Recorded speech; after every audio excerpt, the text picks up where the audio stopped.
Salut à toutes et à tous et bienvenue sur ma chaîne YouTube pour une nouvelle vidéo football, mais pas football tactique, résultats, des choses comme ça, mais finance aujourd'hui. Et je réponds en quelque sorte à une question qui m'a été posée sur Twitter par Jean Idriss et je l'en remercie pour en savoir un petit peu plus sur la situation financière de l'Inter, qualification ou non Ligue des Champions, on y reviendra dans un second temps de cette vidéo, mais surtout situation actuelle et à court terme on va dire sur la situation eh bien, au niveau de l'actionnariat du club.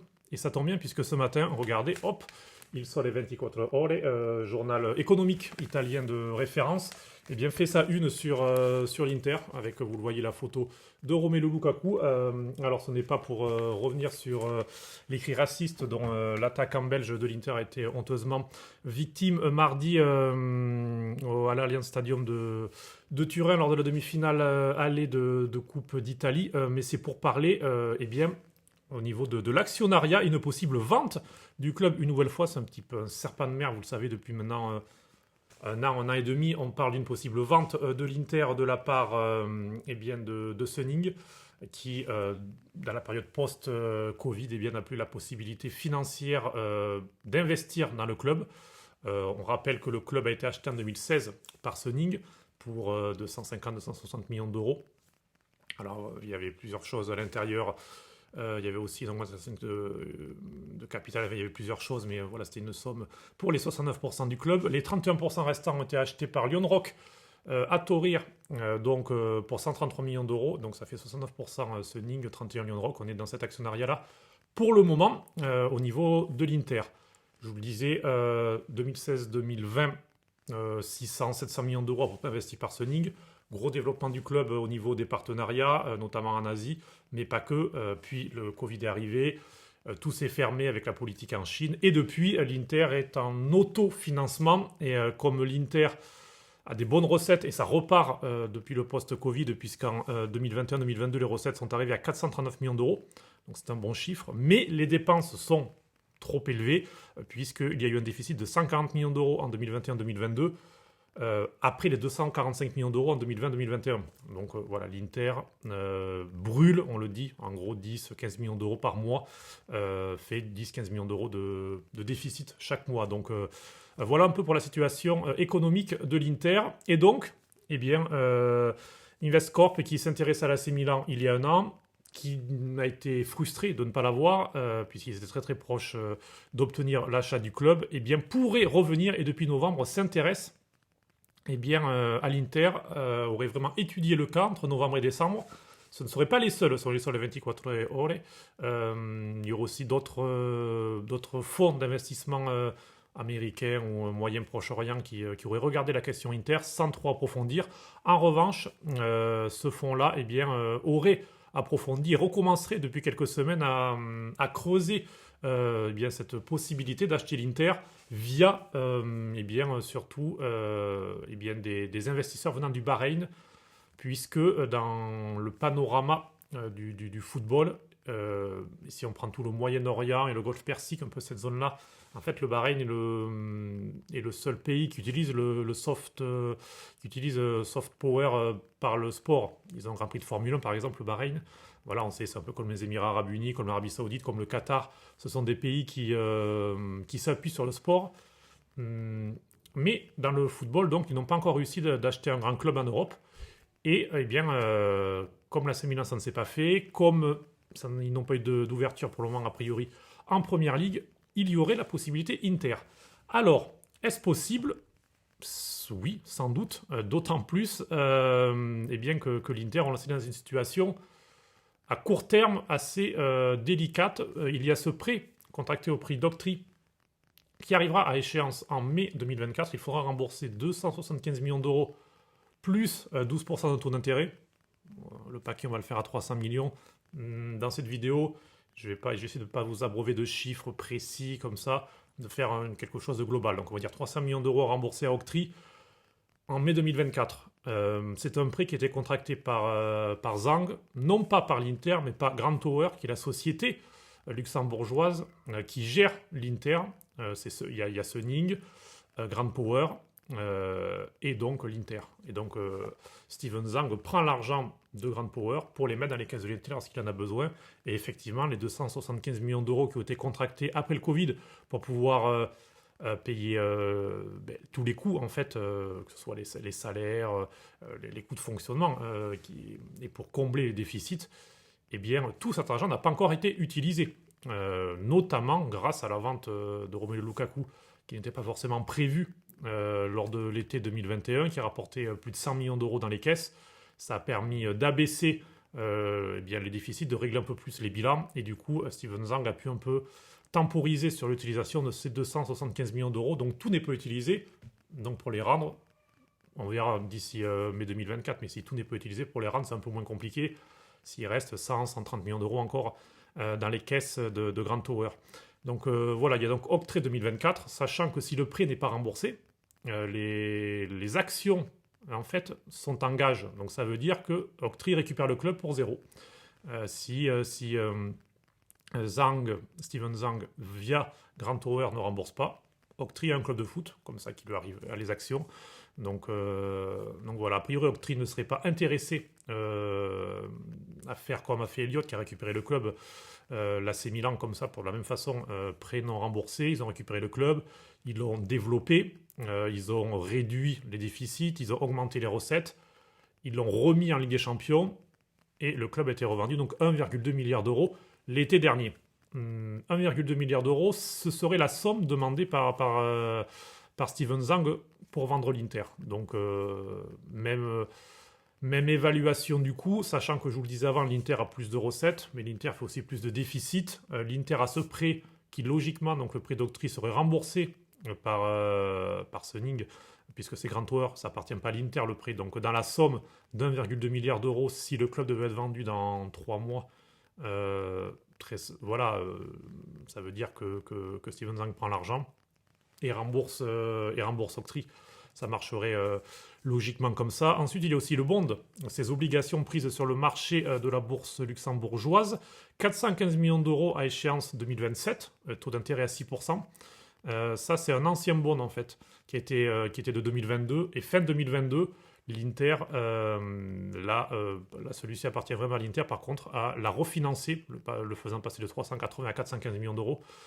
La différence, c'est voilà, c'est avec les divers frais que cela implique. Il n'y a pas vraiment de marge de manœuvre. Mais voilà, ces obligations ont été repoussées en 2027. Donc là, il y a un peu plus d'air par rapport à ces chiffres-là. Donc voilà, un petit peu pour la situation. On sait effectivement que mai 2024, ce sera de toute façon une échéance importante. Est-ce que Steven Zhang, est-ce que Suning ont la possibilité de rembourser octroi? Dans ce cas-là, ils peuvent garder le club sereinement. Ce qui se dit et ce que dit aussi le quotidien italien, encore une fois ce matin, eh bien, c'est que la priorité de Steven Zhang aurait été de refinancer ce prêt d'octroi comme ça a été fait pour les obligations sur le marché. Le problème, c'est que la conjoncture, déjà de l'Inter, surtout la conjoncture des marchés avec des taux d'intérêt qui sont en perpétuelle hausse, rend très difficile de refinancer le prêt. Donc voilà, cette possibilité-là semble s'éloigner, même si il reste encore un an, donc rien n'est définitif. Et puis ceci, ce ne sont que des rumeurs ou des infos indirectes. Il n'y a eu aucune communication, bien sûr, de la part de l'actionnariat de l'Inter là-dessus. Donc mai 2024, pardon, ce sera important. Ce sera un peu un oui ou non. Pour le moment, ce qui filtre de la part de Suning, c'est la recherche d'un actionnariat minoritaire. Et on le sait que les banques d'affaires Goldman Sachs puis Rain ont été mandatées pour trouver un actionnaire minoritaire, donc pour rentrer dans les caisses. Effectivement, si un actionnaire minoritaire rentre, apporte 200-300 millions d'euros, ça permet effectivement de donner un peu d'air, de pouvoir passer le cap octroi certainement sans perdre le club et voilà, on va dire de prolonger la permanence de Suning à la tête du club. Donc c'est sûrement cela le plan de la part de Steven Zhang, c'est ou refinancer ce prêt-là, ce qui semble plutôt compliqué, ou trouver un actionnaire minoritaire. Mais là aussi, c'est compliqué de trouver quelqu'un qui va mettre de l'argent sans être le patron, ou sans être le patron tout de suite, en tout cas, du club. Donc voilà, pour ce qui est de la situation, on verra si cet été il y aura une vente ou non, ou si bien, on se dirigera vers mai 2024 pour avoir eh bien, une réponse un peu plus définitive. A priori, donc plusieurs fonds seraient intéressés à l'Inter, auraient eu accès aux documents, parce qu'il y a eu un audit du club qui a été fait il y a plusieurs mois, donc les chiffres sont, voilà, tout est en ordre, tout est clair et tout est consultable pour des acquéreurs potentiels qui montrent un réel intérêt. Alors, est-ce qu'ils s'intéressent pour cet été ou est-ce qu'ils s'intéressent pour l'après Octree, puisque, encore une fois, si Octree récupère le club, de leur côté, ils le vendraient. Ils pourraient le vendre moins cher que 1,2 milliard d'euros, puisque eux, leur intérêt, c'est récupérer la somme, faire une plus-value, et sans le gérer, donc le revendre le plus rapidement possible. Ce serait presque un peu comme, vous savez, aux enchères, lorsqu'on achète un appartement aux enchères, il est moins cher, mais voilà, c'est le tribunal qui vend tout de suite. Ce sera un petit peu la même chose. Octree pourrait décider de ne pas aller sur 1,2 milliard d'euros comme le veut Suning, mais peut-être que, voilà, je dis des chiffres un peu comme ça au hasard, sans info, peut-être que 700, 800 millions d'euros, ça peut leur suffire. Et voilà, donc peut-être qu'il y a aussi des personnes qui s'intéressent par rapport à ça. Autre chose qui ne vient pas d'Il Sole 24 Ore ce matin, mais qui a été lancé par l'ancien président Ernesto Pellegrini dans une interview il y a quelques jours. Et donc il a dit à présent, il y aura une surprise italienne. Alors certains ont pensé que c'était un petit peu de l'humour, d'autres l'ont pris au premier degré. C'est toujours difficile, en tout cas du côté de Mediaset, Matteo Barzagli a lancé quelques noms d'une sorte de groupe en fait, d'investisseurs italiens qui pourraient être intéressés pour entrer dans le capital de l'Inter, à voir si ce serait minoritaire, majoritaire. Alors on parle de Claudio Del Vecchio, qui est le fils de Leonardo Del Vecchio, décédé il y a quelques mois. Leonardo Del Vecchio, qui est fondateur de Luxottica et qui a fait fortune, qui était la principale fortune italienne avec Ferrero, et donc Claudio Del Vecchio sont l'un de ses fils et qui est considéré comme l'héritier du groupe en fait, aussi bien Luxottica que d'autres entreprises du groupe, puisque le groupe a vraiment grandi entre temps. Voilà, fait partie des noms. Leonardo Del Vecchio avait plusieurs fois été contacté pour reprendre l'Inter, même après le Covid, son nom était de nouveau apparu, puisque c'est assez connu, la famille Del Vecchio est une famille d'interistes. Donc voilà, après Leonardo Del Vecchio n'a jamais voulu entrer dans le football, sachant le côté compliqué.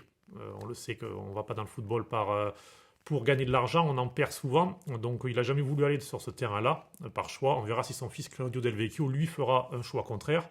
Autre nom qui est évoqué, c'est Ernesto Bertarelli, du groupe Biotech, ou encore Patrizio Bertello de Prada, même si ce dernier ne semble pas trop interiste, bref. Et puis Remo Ruffini, qui lui est président du groupe Moncler, groupe français, mais lui est italien. Et vous le savez, depuis maintenant un peu plus d'un an, il y a un accord entre Moncler et l'Inter. Moncler est devenu l'habilleur officiel hors terrain. Les joueurs, Simone Inzaghi, les dirigeants portent du Moncler.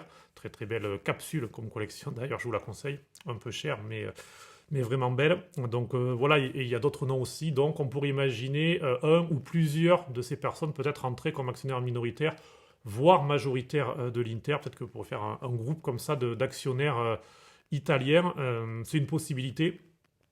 Voilà, et puis je vous rappelle aussi Interspac, qui, il y a maintenant un an et demi, qui avait été lancé par Carlo Cottarelli, grand économiste italien, de renommée italienne et européenne, qui avait lancé cette idée-là d'un actionnariat populaire, donc de l'Inter, et devenir actionnaire minoritaire du club aux alentours, avoir de 150-200 millions d'euros, enfin à voir exactement, mais c'était un peu son idée. Steven Zhang n'a jamais ouvert cette porte-là. Cottarelli s'en est plaint, disant que c'était une vraie possibilité, c'était pas quelque chose comme cela, un peu une lubie ou quelque chose. Il y avait un vrai travail de fond qui avait été fait. Il y avait cette possibilité-là de faire donc un actionnariat populaire, un petit peu, vous savez, ce qui se fait à Barcelone, au Real, à Benfica, des clubs comme ça qui ont des socios. C'était un petit peu ce côté-là. Et puis bon, bien sûr, il y a un autre point que j'ai déjà évoqué dans une autre vidéo, donc je ne vais pas forcément y revenir, mais c'est la question stade, puisqu'un stade de propriété forcément augmente la valeur d'un club, c'est logique. L'Inter ne l'a pas encore, il y a cette question de stade, vous le savez. Cardinal, lorsqu'il est arrivé à l'AC Milan, voilà, on a vu tout de suite le premier axe de développement pour lui, c'était le stade. Il a fait un pas en arrière par rapport au stade partagé avec l'Inter pour un nouveau San Siro, pour aller sur un stade de propriété de l'AC Milan, si possible en ville. Il y a la zone de l'hippodrome de la Maura qui est très compliquée, puisque déjà, d'un point de vue politique, la majorité du maire de centre-gauche, Salah, s'y oppose. Donc, même si une partie du terrain est privée, ça semble compliqué puisqu'il y a la zone du parc sud de Milan, pour faire bref. Donc voilà, d'un point de vue politique déjà, c'est compliqué. Donc on verra, mais en tout cas, tout de suite, Cardinal a voulu aller sur le stade. Et d'ailleurs, je ne sais pas si vous vous souvenez, mais quand Investcorp était proche d'acheter l'AC Milan, on avait eu dans la presse italienne, notamment dans la Gazzetta, euh, alors à voir après la véracité, mais a priori, il y avait un gros intérêt aussi pour faire un gros mercato, certes, mais surtout pour construire un nouveau stade aussi seul. Donc très certainement, s'il y avait cet acquéreur qui arrivait auprès de l'Inter, on va dire que la question stade pourrait se débloquer. Alors pas forcément à Milan, parce que Milan est une ville désormais qui est un peu saturée. C'est très compliqué de construire quelque chose. Il y a eu beaucoup de tours construites. La ville s'est beaucoup développée sur les 10 dernières années, et là, 10-15 dernières années, donc là, ça devient vraiment compliqué. Donc voilà, c'est peut-être à l'extérieur. Mais peut-être que ça pourrait avoir aussi une influence sur le projet de stade. Ce qui est sûr, c'est que ce point-là est aussi important, j'imagine, dans la vente du club, de l'Inter, dans la valeur, puisque si un stade est déjà signé dans quelques mois, si le projet de San Siro par exemple se débloque et que c'est déjà signé, ça veut dire que déjà tous les coûts sont déjà faits et qu'il y a la certitude d'avoir un développement au-delà de 2027 plus important au niveau des recettes stade, des choses comme ça. Donc c'est forcément un point important dans une possible vente, en tout cas de l'Inter, cette question stade avec ou sans Milan. Mais reprise possible du club, on verra cet été, on verra en 2024 la situation. Un petit point pour terminer en 2 minutes sur les recettes. En Ligue des Champions, cette saison, l'Inter arrivera à au moins 70 millions d'euros. C'est 25-30 millions d'euros de plus par rapport à ce qui était budgétisé, puisque l'Inter avait logiquement budgétisé la 3e place dans la phase de groupe, chapeau 3, donc c'est logique. Et après le tirage, c'est encore plus logique. Finalement, l'Inter a un quart de finale, donc voilà, on peut ajouter des recettes au stade aussi qui s'ajoutent. Match contre Porto, puis match contre Benfica, les deux réunis, ça fera sûrement 10 millions d'euros en plus. Donc voilà, c'est de l'argent qui, pour le bilan 2022-2023, devrait permettre de ne pas sacrifier de jour au 30 juin. L'Inter, du coup, va se retrouver avec un bilan plutôt correct. On parlait, vous savez, des 50-60 millions d'euros à faire au 30 juin. A priori, grâce à la Ligue des Champions, on va peut-être vendre un joueur ou deux, vendre peut-être pour 10-15 millions d'euros, mais il n'y a rien d'urgent au 30 juin. Voilà, il faudra juste équilibrer un peu les comptes, mais la situation est moins compliquée. En revanche, 2023-2024, c'est la grande question, puisque la qualification pour la prochaine Ligue des Champions de l'Inter est menacée désormais. Au niveau du championnat, vous le savez, l'Inter est 5e.